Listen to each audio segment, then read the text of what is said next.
Est-ce que c'est le voyage? Oui. Alors, tu as toujours été dans le voyage, le déplacement. Toi, tu dis une fuite. Oui, c'est-à-dire que ça a un côté positif, hein, c'est que lorsque tu te déplaces, effectivement, tu n'as plus le même point de vue sur les choses. Donc c'est en cela que le voyage ou le déplacement, le fait de ne pas rester en place, permet de relativiser, de voir les choses autrement, de les voir avec un léger écart. Parce qu'en fait, mon intention aussi, elle était réelle, de ne pas me conformer à une idée du temps. Tu vois, genre il ne faut pas ne pas, tu vois, il ne faut pas ne pas, moi je préfère ne pas. Voilà. Donc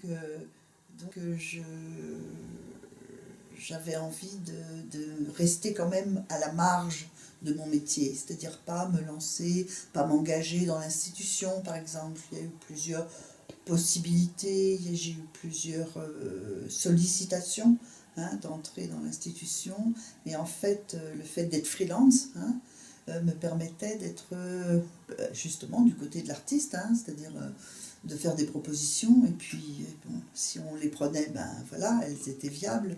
Si ça n'intéressait personne, et ben ça n'intéressait personne. D'ailleurs, j'ai du mal à le considérer comme un travail, tu vois. Je crois que si j'étais pas rémunérée pour le faire, je le ferais quand même. Tu vois, parce que ça m'intéresse. Parce que oui, c'est ma vie, quoi. C'est pas véritablement un travail. Quand on me dit qu'est-ce que tu fais comme travail, je sais pas quoi répondre. Je sais pas quoi répondre. Alors des fois je dis je suis critique d'art, ou bon je m'occupe d'art contemporain, ou je monte des expositions, enfin tout ça ne correspond pas du tout à ce que je fais. Mon activité est beaucoup plus diffuse, beaucoup plus, je sais pas comment dire. Quand je monte une expo, qu'est-ce que je fais? La première chose que je fais, c'est de douter de ce que je fais. C'est-à-dire je me dis, bon, je mets ça là, mais je pourrais le mettre ailleurs. Voilà. Hein. C'est une force alors. C'est un jeu peut-être aussi. Souvent je me mets derrière l'artiste. En général quand je montre un travail, je me mets au service de ce travail, tu vois. C'est rare que... Alors de plus en plus, j'ai la conscience que de mettre en scène, enfin en tous les cas de monter une exposition, c'est de donner un sens, une articulation spécifique, qui est celui de mon propre regard. Et de plus en plus, effectivement, je préfère monter mes expositions seules qu'avec les artistes. Mais bon, ça dépend des artistes aussi. Il y a des artistes avec qui on peut échanger, parler, justement, et ça c'est intéressant. Puis d'autres qui refusent toute intervention d'un regard extérieur. Hein. Bon, mais ça dépend de sa façon même d'être dans la création. Hein. Avant, je pensais que bon, bah, j'étais pas artiste et que après tout, c'était une manière de vivre avec les artistes, de les accompagner. D'ailleurs, c'est ce que j'ai fait. Et j'en ai été heureuse parce que je ne sais pas avec qui j'aurais pu vivre de cette façon-là. C'est-à-dire dans une complicité, dans un non-conformisme qui est nécessaire pour créer. Et je crois que dès le début, je savais que c'était auprès d'eux qu'il fallait que je me tienne, en tous les cas, hein, dans ce milieu-là, en tous les cas. Hein. Donc j'ai très vite compris que c'est avec eux que je ferais ma vie, enfin, parce que c'est plus qu'une profession, hein, tu sais bien, c'est aussi, ça occupe tout ton temps, mes amis, c'est ceux avec qui je travaille, enfin bon, j'ai pas une vie extérieure et une vie professionnelle, tout ça se mélange. Et tout ça, c'est moi. Hein. En fait, ce que je sais maintenant, c'est comment je vais m'y prendre. Que je ne savais pas bien avant. Je faisais ça. Je savais bien que... Comment dire? Je savais bien qu'il ne fallait pas trop que je théorise. Hein, mais que j'ai les œuvres dans les mains et que j'ai les œuvres... je mette les œuvres sur le mur et que je vois je vois comment, voilà. Hein, mais sans théoriser. Alors d'abord je mets ça, puis après je mets ça, après je mets ça, parce que c'est dans l'ordre, dans tel ordre, ou c'est dans le même thème, ou c'est dans ceci. Je ne savais pas trop ce que je faisais avant, hein, mais maintenant je sais.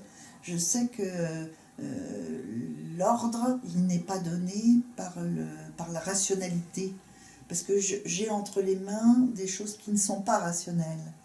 Les œuvres montrent souvent le côté invisible du monde, hein, et donc, ou tout le moins une intériorité, hein, quelque chose qui a mûri à l'intérieur d'un être. Alors, je ne sais pas ce que c'est cet espace intérieur. Hein, il y en a qui appellent ça l'âme, d'autres qui appellent ça l'esprit, d'autres qui appellent ça je ne sais trop comment.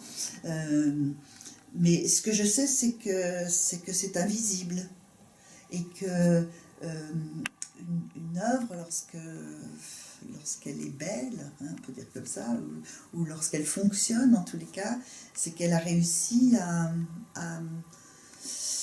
percer cet espace, en tous les cas, à en donner un lambeau. Hein. Donc, je disais, avec ça, je ne peux pas bâtir un argumentaire. Je suis assez rationnelle pour savoir que on ne bâtit pas un argumentaire sur de la poésie. Voilà. On peut citer la poésie, mais on ne peut pas bâtir une logique sur de la poésie. Or, en fait, c'est un peu ça, monter une exposition. Ça veut dire... c'est mettre des œuvres en rapport les unes avec les autres, le tout avec l'espace, pour créer quelque chose qui n'existe pas en fait. L'exposition n'existe pas. Alors ce que j'arrive à faire avec l'exposition, mais depuis peu, hein, depuis peu quand même, je le faisais sans le savoir, maintenant je le fais en le sachant. Depuis peu, je crois que c'est toutes ces expériences... ça a commencé en 2000 là, avec le vif de la peinture. J'avais demandé à 5 ou 6 artistes, j'avais fait chacun une exposition personnelle. Après ces expositions personnelles, je les avais réunies dans un même livre et dans une même exposition. Et j'avais appelé ça au vif de la peinture. Je cherchais à répondre à une question sans y répondre. Mon hypothèse, c'était il y a encore de la peinture, même quand il n'y en a pas. Et donc, j'avais pris des artistes contemporains, hein, voilà, 5 ou 6 artistes qui faisaient quand même de la peinture, mais qui n'en faisaient pas vraiment comme avant. Voilà, et mon idée, mon hypothèse était celle que, en les mettant ensemble, le sens surgirait. Mais c'est un sens éphémère, ça veut dire, l'expo elle se monte, tu sais bien, tu as fait du théâtre, l'expo elle se monte et elle se démonte. Elle n'a pas, besoin d'exister. En fait, elle n'existe pas. Je pense que c'est ce côté comme ça, oui, éphémère, furtif, hein, de l'exposition, comme du spectacle, hein, c'est la même chose que le spectacle. Pourtant avec des objets qui, eux, ne sont pas éphémères, hein, qui, eux, veulent durer. Hein, ils veulent durer. Mais bon, moi, ce que je fais avec l'exposition, c'est quand même du spectacle. C'est quelque chose de fugitif. Je raconte souvent cette anecdote avec Gabriel en Normandie, justement. On se promenait dans la campagne, puis on a vu passer une biche dans le champ qui était juste devant nous. Et Gabriel s'est exclamé « Oh, qu'est-ce que c'est beau !» Alors tu sais, tu me connais, je philosophe souvent avec mon petit-fils. Alors je lui dis « Mais alors, qu'est-ce que tu as trouvé beau ?» Alors elle me dit « cette biche qu'on a à peine vue. » Une définition de la beauté, pour moi, c'était exactement l'impression qu'on avait eue tous les deux. Ça veut dire que peut-être elle n'a pas existé, cette biche. Et quelle importance d'ailleurs, elle peut. ne pas avoir existé, la biche. Et c'est parce que justement on doute de son existence qu'on a trouvé cet instant, un instant de grâce, tu sais, cette ligne de beauté, quoi, cette translation de la biche qu'on n'a même pas pu voir puisqu'elle a été trop vite. Et donc, oui, alors là, bien sûr, c'est le déplacement, c'est la peine vue, mais c'est aussi cette légèreté de la beauté, quoi. Hein. Et alors, est-ce que ça se transmet, ça? J'en sais rien. En tous les cas, j'ai bien vu qu'il y était sensible. Et puis je pense que n'importe qui est sensible à ça. Les étoiles filantes, pourquoi on aime les étoiles filantes? Parce qu'on ne les voit jamais. Alors, le sens serait plutôt du côté de la question de l'être, hein, c'est ce que je disais. Ça veut dire, qu'est-ce que c'est qu'exister? Et qu'est-ce que c'est pour ces objets-là qui viennent de... quel est leur mode d'existence? Quel est leur mode d'exister? Or, je pense que leur mode d'exister, c'est de ne pas exister précisément. Hein? C'est d'être des choses impalpables. Hein? C'est tout à fait troublant, hein, une peinture, parce qu'une peinture, ça ne dit rien, ça ne bouge pas, c'est pas vrai. Voilà, donc tout ça mis bout à bout fait son inexistence. Mmh. Et pourtant c'est un objet qu'on peut mettre au mur, qu'on peut... voilà. Ce qui m'intéresse, c'est pas la forme, c'est la transformation de la forme. C'est-à-dire, monter une expo pour moi, c'est montrer comment une forme se transforme. Hein? Montrer ce qui est en devenir, c'est-à-dire ce qui est en vie. Hein? Parce que ces objets d'art sont des objets morts. Hein?